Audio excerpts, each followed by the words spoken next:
Hello, hello, hello, hello. It is your girl, Stevie Aisha Mills, and guess what? We are back for yet another episode of The Conversation.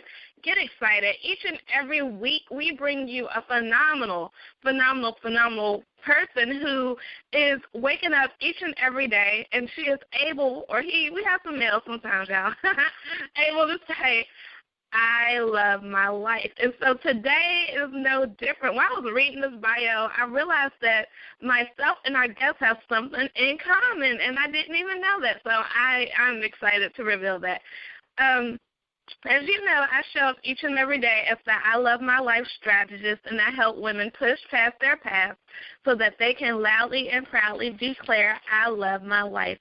And so let me introduce you to our beautiful guest who is so just beautiful inside and out and just smart on top of that. Get excited. So Jarita Hagans is a board-certified family physician and author of MD Dreams, practical advice for every stage from pre-med to residency and beyond. She completed her undergraduate and medical school years at Howard University in Washington, D.C. Afterwards, she trained in a surgery internship at Carilion Roanoke Memorial Hospital in Roanoke, Virginia. Eastern Virginia Medical School for Smith Family Medicine is where she received her family medicine training. She is the founder of Zion Family Practice, LLC. Zion Family Practice is now offering video visits through www.clickitclinic.com. I love that, clickitclinic.com. And soon we'll have a brick-and-mortar office. Wow, that is high-tech. We got to talk about that. Dr. Hagans is a member of the pre-professional program leadership why can I talk? I'm excited about the Clinic. The pre-professional program leadership advisory council at Morgan State University. She enjoys motivating and mentoring young people on medical school preparation and health careers. She has had the pleasure of speaking at schools, conferences, and churches about those topics as well as using food as medicine for many years. Hi, Dr. Jarita. How are you doing? Hi, I'm doing well. Good. I'm doing good. Thank you for asking, girl. I am so excited. You heard me stumbling. I couldn't even get my words together because I knew that we had one thing in common. And then I noticed that we had a whole other thing in common, right? Not that I'm a doctor. I didn't take that path in life. But what we do have in common, one, is that you went to a HBCU, and so did I. I went to North Carolina A&T State University. And so, yes. So that is one thing. And then guess where I currently live? Maryland. Close. I live in Roanoke. Oh, wow. Yes. So I live in Roanoke, and I actually grew up in Roanoke and moved to North Carolina and came back to Roanoke very recently. So, yes. I was like, wow, that's awesome. So, yeah, we have a lot in common. Please tell us how you show up in the world every day and how you are absolutely living and loving life. So, there's two things that I love doing. I love speaking to young people about where they're going in life. It doesn't necessarily have to be medicine. It could be anything. I just like giving people guidance and connecting them with resources that they might not necessarily have and kind of helping them find their way to where they're trying to get to. And then also I love medicine. It's almost like being a detective and a counselor and a best friend all at the same time. It's really an interesting job. It's a fun job, and you kind of get to pour into people's life every day. Wow, that's awesome. That is awesome because, yeah, you do.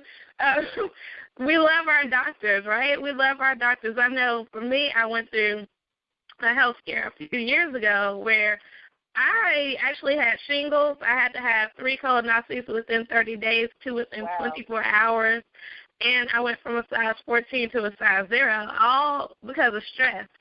Wow. And so, yes, I spent a lot of time from doctors going to I learned about different terms for doctors and different ways They practice medicine, and I learned a lot.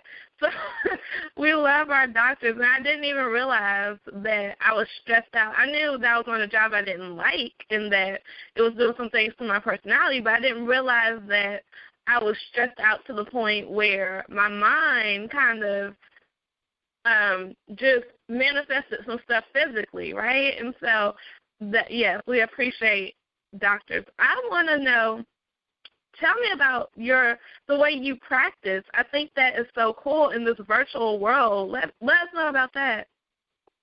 So Click It Clinics is founded by a doctor named Tisha Rowe, who actually met online through a group for black female doctors called Mocha Medicine.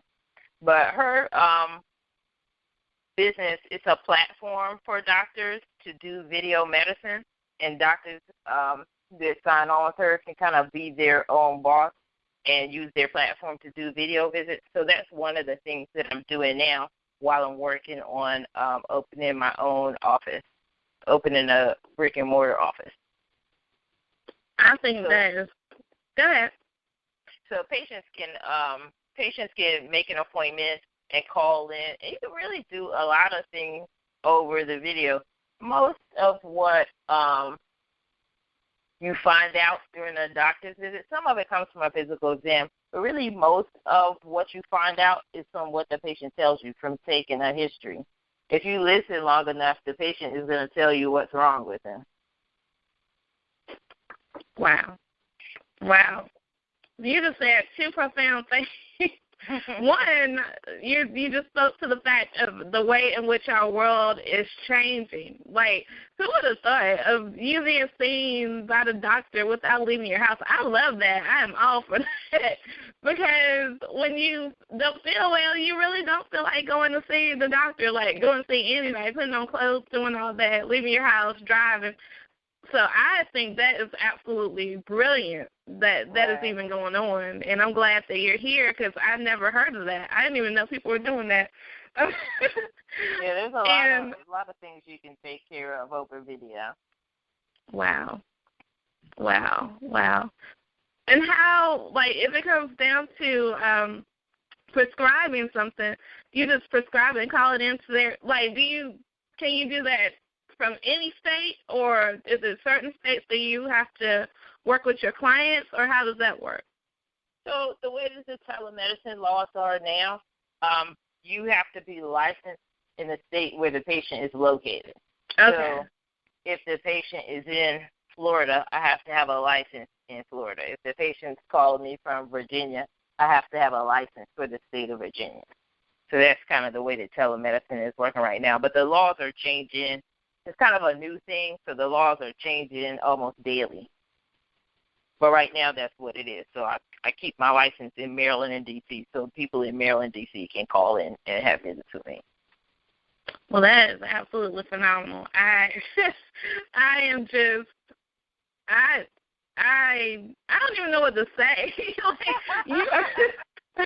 Because so many thoughts are coming through my mind, and I don't get speechless very much on the conversation, but that just made me speechless because I know that we're having an event coming up in Maryland in just a few weeks. Well, it's actually July 21st, and so it's going to be just dynamic too. I'm like, we need to talk offline about this because I didn't even know this, and no matter.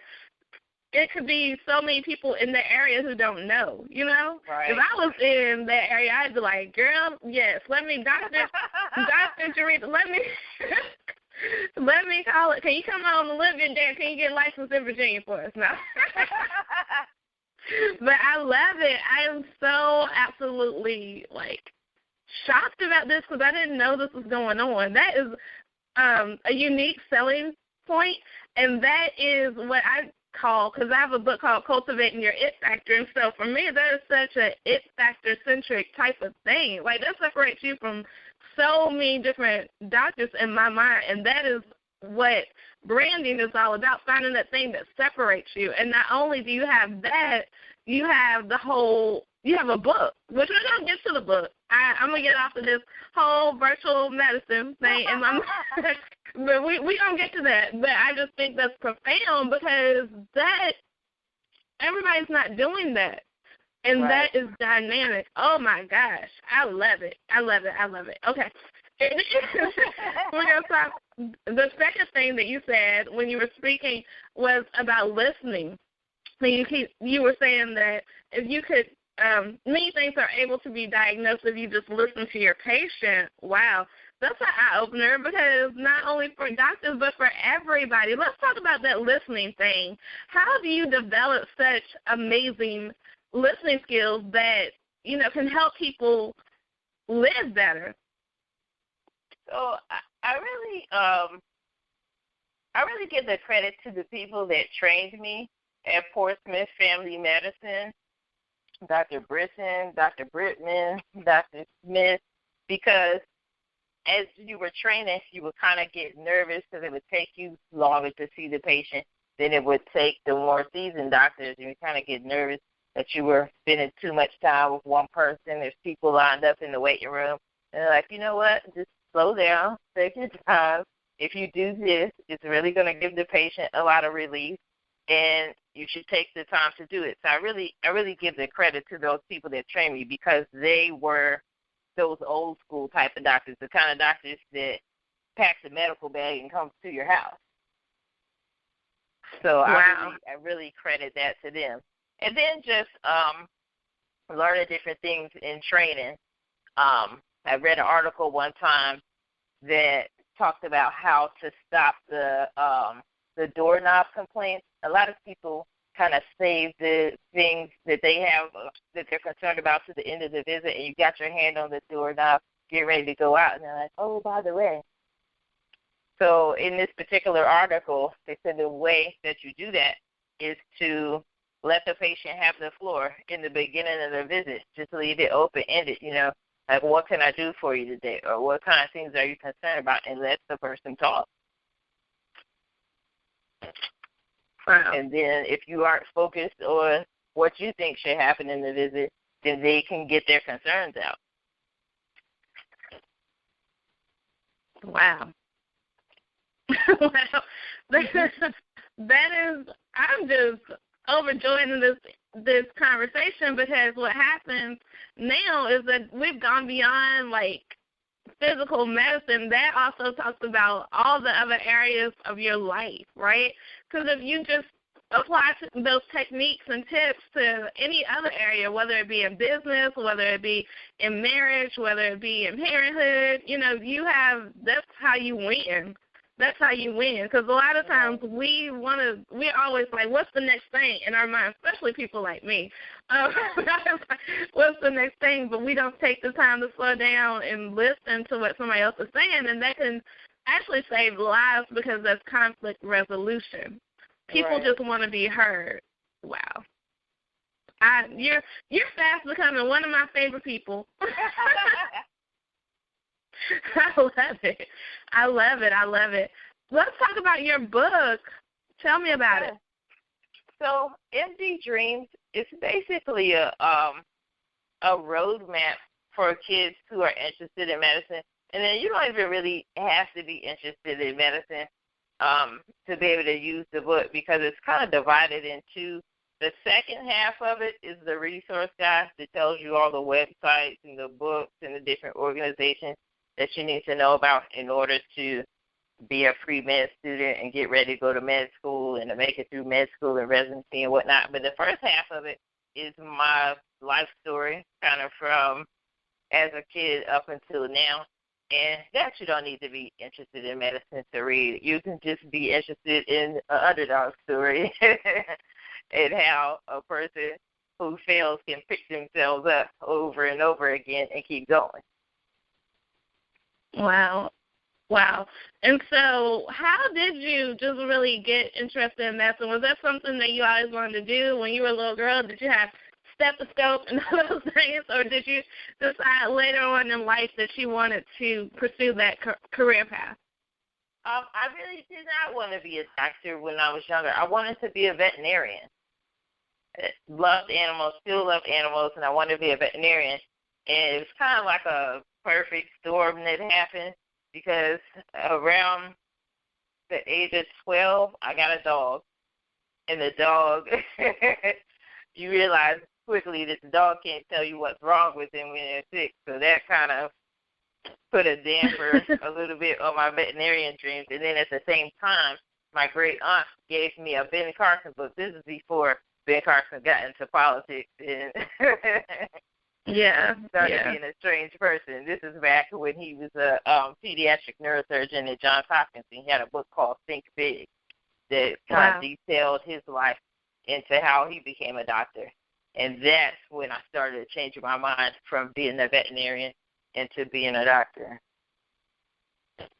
That's awesome how things like that happen in life. You know, we're often on one path, and then something happens that kind of shakes us into our life purpose. And so how easy or hard do you believe it is for a woman in medicine to come up? You know, we watch shows like Married to Medicine. I don't know if you've ever seen it. I've seen it. But we watch shows like that, and I don't know that that's a realistic view of doctors. And so for the lady or the young girl who's out here like, I want to be a doctor because I want to be like this person or that person on that show, what is the realistic view of how easy or hard it is, and what is the day-to-day like? So I'll tell you what the hard part of it is. The hard part of it is not always knowing what the right thing is to do. Sometimes you kind of have a person with a lot of confusing symptoms, and you really don't know what to do. And at that point, you kind of have to rely on two things. You kind of rely on the things that you learn, and then you really just have to ask God to help you. Like, I don't know what is going on with this person. You're really going to have to show me. And so that's one of the hard things about it. You don't always know what it is, and you kind of have to go down different avenues and try to tease out what it's not, to sort out what their actual problem is. And then there's a lot of emotion involved in some of the visits. Sometimes people are depressed. Sometimes people are suicidal. Sometimes they lost a family member. Sometimes they're stressed. And you kind of have to be real careful to be empathetic, but to not let that kind of dampen your spirit. Wow. That was truly honest in the fact that a lot of people, just in general life and business, we don't like to say we don't know something, you know, and then that was just honest that you shared that. Thank you for sharing that, because I think we sometimes feel like we're sick and somebody needs to know. But it's true. It's true that you might not have seen it before, you know, or it might not be in your area. And then I know some doctors, they call in extra help by somebody, and like they might not have seen it.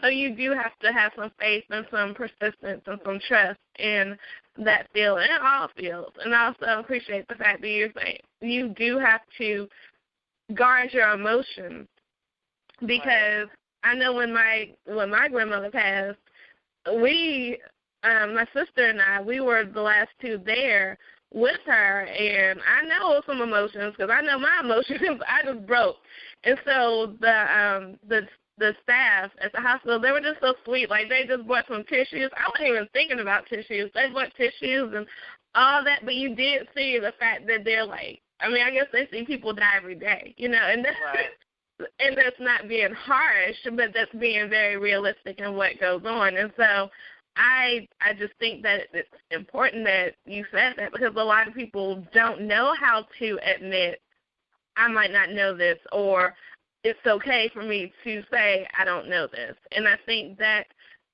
just the freedom in that part of it is what changes lives, because I always say don't be the sharpest pencil in the box.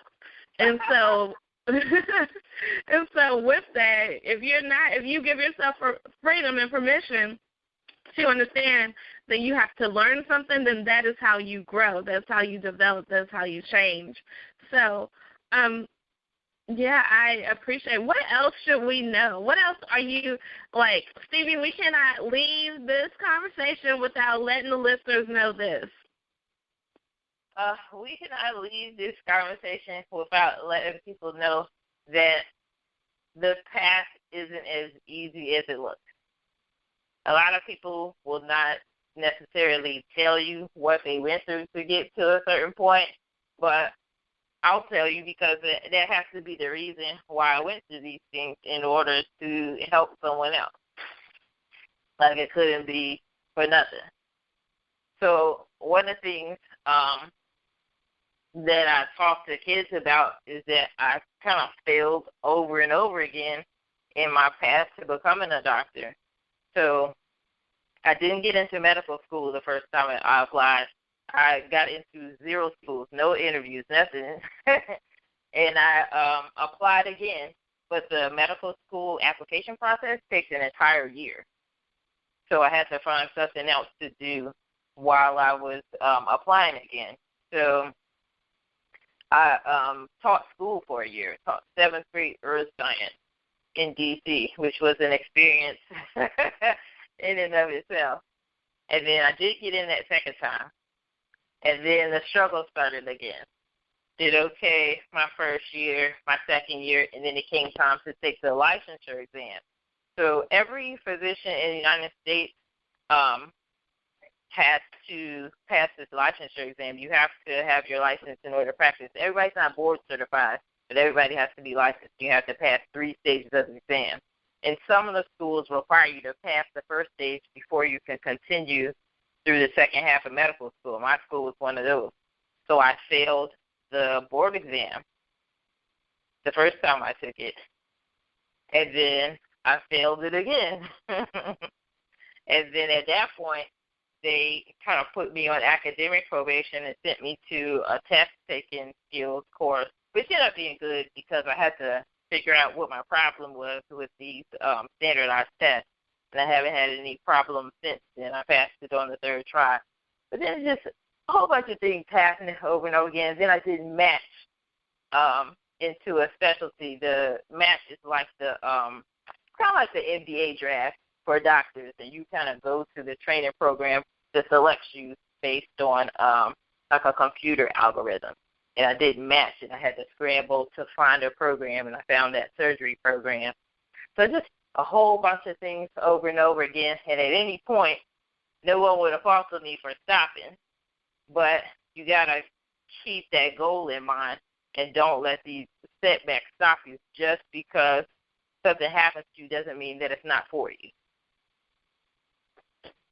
Wow. Yes. That is amazing because I'm pretty sure that, have you ever heard of Roanoke before you even came here? I thought it was in a different part of the country than what it was. In my mind, Roanoke was like Roanoke Rapids, which is like North Carolina area. But I had never been to Roanoke, Virginia before, and it's totally different from anything that I expected. And I asked that because a lot of people, like, even with that, people in general have to be open to the possibilities that would happen, because this is, you either know what it is or not. And when I went to A&T from here, and I said I grew up in Roanoke, they of course said Roanoke Rapids because that's in North Carolina. I'm like, and I had never heard of Roanoke Rapids. And so you do have to be open to the possibilities, because I'm sure you would have never thought you would end up in this city. Yeah. So, and that was the city that you needed to be in. So you have to be flexible, right, in in the methods, and persistent in the goal. And so the thing is, for everybody who's listening, it doesn't matter what path you take as long as you take a path that will excel you into your purpose. And so that is just a blessing. And then you also talked about not giving up. And I know, for example, I did an internship at Walt Disney World, and I didn't get in the first time, and I was like, crap, like, they don't want me. You go through that, and then the second time you're like, okay, do I try again, or what happens? Do I try again, or do I just say this is not for me, maybe the guy ain't having it in his plan, whatever. And so I tried it again and I actually got selected, and so I spent 9 months interning at Walt Disney World. But it's like that, you realize how competitive things are, and I think sometimes we don't think about the competition. I'm a very big collaborator, so I don't think about competition in that way, but when you think about all the people who do not actually get into the program or the internship or whatever it is, then you have truly just set a shining example, right? Because you did it. No matter how many times you had to do it or tried to get into it, you actually made it, and now look at you. And I think that's important, what you wanted to make sure we discussed and pointed out, because people, they know the glory, but they don't always know the story, right? Right. And that's why I share very openly now about, I tried corporate America. I went from kindergarten to grad school, and the next logical thing was to get a job, and that's what I did. But that was not my path.